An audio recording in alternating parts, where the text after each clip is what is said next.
Hello everyone and welcome back to my channel Jiya blogs and food. मेरा आपका बहुत बहुत स्वागत करती हूँ मेरे channel Jiya blogs and food पर। तो ये संडे का ही दिन है और सुबह सुबह घर का सारा काम चला ही हुआ है और रात का ये सारा बर्तन था जो वो सूख गया है, उसको मैंने लगा दिया है, अपने जगह पे ठिकाने लगा दिया है उसको। और यहाँ पर बन रही है मैगी। इससे पहले मैंने इसी कढ़ाई में बना दी थी सब्ज़ी, आलू और बोड़े की सब्ज़ी थी। तो बोड़ा मतलब लॉन्ग बीन्स, और उसी की सब्ज़ी बनाई हुई थी। तो उसी कढ़ाई में ही मैंने जो है ये थोड़ा सा पतिदेव के लिए ही मैगी बनाया हुआ है, क्योंकि उनको सब्ज़ी थोड़ी मतलब सूखी सब्ज़ी, मतलब उनको आज वही खाने का मन भी था मैगी के साथ। वो मैगी के साथ भी जो है वो पराठा खा लेते हैं और बच्चों को भी पसंद आता है। तो मैंने सोचा थोड़ा थोड़ा वो भी हो जाएगा और सब्ज़ी के साथ भी खा लेंगे। और सुबह सुबह ऐसा होता है, अगर कुछ पराठा सब्ज़ी वगैरह बना के रख दो तो बच्चे थोड़े से नाखुश से हो जाते हैं, तो थोड़ा मैगी रहेगा तो ठीक रहेगा और सबके लिए हो जाएगा।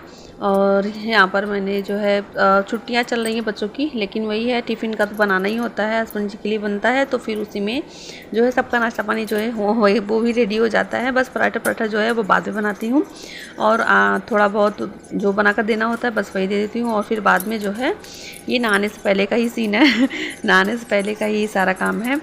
और तो यहाँ पर थोड़ा बहुत जो भी है इसको समेट करके और फिर फटाक से टिफ़िन भी जो है रेडी कर ही दिया है मैंने। और यहाँ पर मैंने अपना होममेड जो पेड़ा बना हुआ है उसको भी मैंने, जो मलाई के कुर्चन से बनता है पेड़ा, तो वही पेड़ा है, बहुत ही टेस्टी बना हुआ था। मतलब अच्छा लग रहा था खाने में, पता नहीं चल रहा था, पता तो चलेगा ही थोड़ा सा, क्योंकि ये थोड़ा सा हल्का सा वैसा फ्लेवर आ जाता है इसमें, मलाई से निकला हुआ था इसका मावा, इसकी वजह से।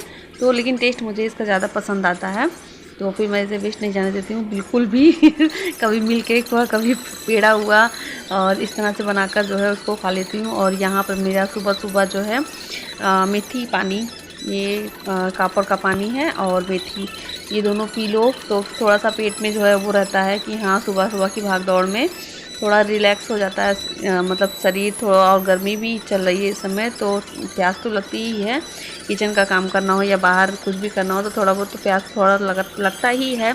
बहुत लोग होते हैं नहाने से पहले पानी तक नहीं पीते हैं, लेकिन मेरा ऐसा नहीं है, मेरा पानी चाहे दोनों चलता है नहाने से पहले ही। और यहाँ पर मुझे आज अपनी बेडशीट भी चेंज करनी थी, और तो दरी भी एक साइड की मैंने चेंज कर ही दी है, और एक साइड की चेंज की वो थोड़ी गंदी लग रही थी तो इसलिए मैंने एक साइड की चेंज की, और जो पुरानी वाली दरी थी इस साइड वाली उसको उधर कर दो, फिर नया दरी इधर लगा दो। तो इस तरह से चलता रहता है, एक दो दरी से करके मतलब धुलता रहता है, तो वो गंदी भी कम होती है, पता भी नहीं चलता है कब मतलब साफ़ हो गया। और यहाँ पर मैं अपनी दरी पर हमेशा ही जो है ये जो बेडशीट आता है पॉलीकॉटन, जो बेडशीट होता है वो जब ख़राब होने लगता है, वैसे तो वो ख़राब होता नहीं है, मतलब कलर तो उतरता नहीं, लेकिन होता नहीं कैसे भसक जाती है, थोड़ी सी कहीं से फट गई है तो या जल गई है, तो उसको जो है इस तरह से दरी पर लगा दो। दरी को देखने में भी अच्छा लगता है, मान लो कहीं पर फैलाया हुआ है, या फिर आप बेडशीट पर जो है बेडशीट पर जो मतलब बेडशीट नहीं लगी हुई है तो भी इतना बुरा नहीं लगता है देखने में। और यहाँ जो है लाइट भी आ रही है जा रही है। तो आपको मेरे जो है ब्लॉग्स कैसे लगते हैं? और इस समय मेरे ब्लॉग्स बहुत ही डिले जा रहे हैं, बहुत ही ज़्यादा, क्योंकि यहाँ पर मेरे यहाँ पर जो है ससुराल साइड में, तो यहाँ पर नेट का बहुत इशू हो गया है, वाईफाई बिल्कुल भी नहीं चल रहा है। तो अपलोड कहाँ से ही होगा, मोबाइल से तो हो ही नहीं रहा है, एक्स्ट्रा जीबी भरवाओ, डाटा भरवाओ, उससे भी नहीं हो रहा है, तो इसलिए बहुत ज़्यादा दिक्कत हो रही है। और देखते हैं ये भी वीडियो अपलोड हो पाएगी भी या नहीं हो पाएगी, क्योंकि बहुत 2-3 वीडियो मैंने बना कर डिलीट भी कर दी, वीडियो अपलोड ही नहीं हो पा रही है, तो फिर इतना लेट वीडियो दिखाने का कोई मतलब नहीं था, तो इसलिए मैंने थोड़ा दिन के लिए छोड़ भी दिया था। और यहाँ पर मैं कच्चे दूध से जो है थोड़ा सा मसाज भी कर रही हूँ। और सॉरी, ये कच्चा दूध नहीं है, ये बासी दूध है, मतलब एक दिन पहले का ही दूध था, तो वो ठंडा हो जाता है जब, तो उसका मलाई निकाल दो तो वो हल्का सा उसमें फ़ैट नहीं रहता है, तो जो है उसको उससे मसाज करो गर्मी में, तो वो मतलब अच्छा रहता है। और ज़्यादा फ़ैट वाले दूध से आप मसाज करेंगे तो वो जैसे होता नहीं, थोड़ा सा दाने वगैरह होने के चांस रहते हैं, तो इसलिए बिना फ़ैट वाले दूध से ही जब आप मसाज करते हैं तो बहुत अच्छे से इसे निखर के आता है। तो और मेरा कलर भी थोड़ा डस्की सा ही है, बहुत ज़्यादा फेयर नहीं है, लेकिन कुछ केमिकल वाली चीज़ यूज़ करने से मैं मतलब हमेशा बचती ही हूँ, और इसलिए मुझे मतलब आयुर्वेदिक चीज़ें ज़्यादा पसंद है, जो घरेलू चीज़ें होती हैं वो ज़्यादा पसंद होती हैं। और यहाँ पर मैं अपना पूजा पाठ, नहाना धोना, सारा कुछ नाश्ता पानी करने के बाद ही फिर से मैं अपना किचन के काम में लग गई हूँ। और थोड़ा बहुत जो भी था, मतलब नाश्ता वगैरह करने के बाद मम्मी थोड़ा सा फल खाती हैं तो उनको भी काट कर दिया, और बीनू और आद्या को थोड़ा सा उसमें चीनी डाल कर दिया। खरबूजे में उन लोगों को चीनी डालकर पसंद है, क्योंकि खरबूजे का स्वाद ऐसा होता है ना, कोई कोई एकदम सही बेस्वाद सा ही होता है, उसमें कोई स्वाद ही नहीं होता है, तो उन लोगों को चीनी डाल कर देना पड़ता है। और यहाँ पर वीनू और आद्या भी जो है अपना नहा धोकर रेडी हो गए हैं, और वही पढ़ाई लिखाई कर ही रहे थे। मम्मी के रूम में थे वो लोग, तो इसलिए वो लोग सुबह से आपको नहीं दिखे।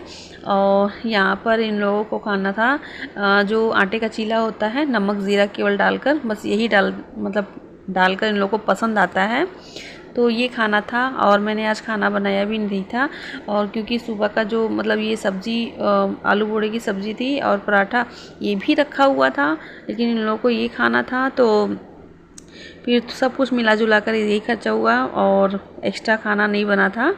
तो और सबने भी, मम्मी ने भी मतलब कहा कि वो भी एक यही खाएंगी, तो ऐसे हो गया है, सब खाना पीना हो गया था।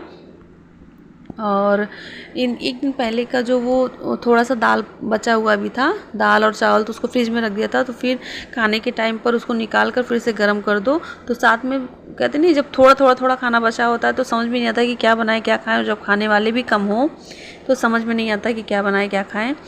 और यहाँ पर मेरा खाना पीना और किचन का सारा काम मतलब समझ लिए हो गया था, और झाड़ू वगैरह नहीं लगा था अभी रूम में, झाड़ू वगैरह, क्योंकि ये जब सिलाई करो तो कुछ उसका निकलता रहता है, कहीं धागे हैं, कहीं थोड़े से कपड़े कटे फटे हैं, तो वो बेड के नीचे से चले जाते हैं। तो फिर मैंने सोचा कि पहले एक बार कर लो, तब उसके बाद अच्छे से झाड़ू लगाओ तो ठीक रहता, नहीं तो एक बार अभी लगाओ, फिर एक बार जब सिलाई कर लो, सामान हटाओ, तब लगाना पड़ता है। तो मैंने सोचा कि थोड़ा मेहनत को बचाते हैं और उसको सही जगह पर लगाते हैं, तो मेरा ये भी काम चला पड़ा हुआ है। और मुझे थोड़ा सा सिलाई का शौक़ भी है, लेकिन यही है कि मेरे कमर में जो है, और कमर में और पैरों में थोड़ा सा दर्द सा होने लगता है झुकने वाला काम करने से, या फिर लगातार बैठने वाला काम करने से, तो यही थोड़ा सा दिक्कत है। नहीं तो मुझे सिलाई का जो है थोड़ा बहुत शौक़ लगता है करने को, लेकिन मैंने जो है ब्लाउज़ कभी भी सीखा नहीं है, प्रॉपर नहीं सीखा है कहीं जाकर, बस ऐसे ही जो भी कभी यूट्यूब से देख लिया, कभी किसी को सामने से कटिंग करते हुए देखा, तो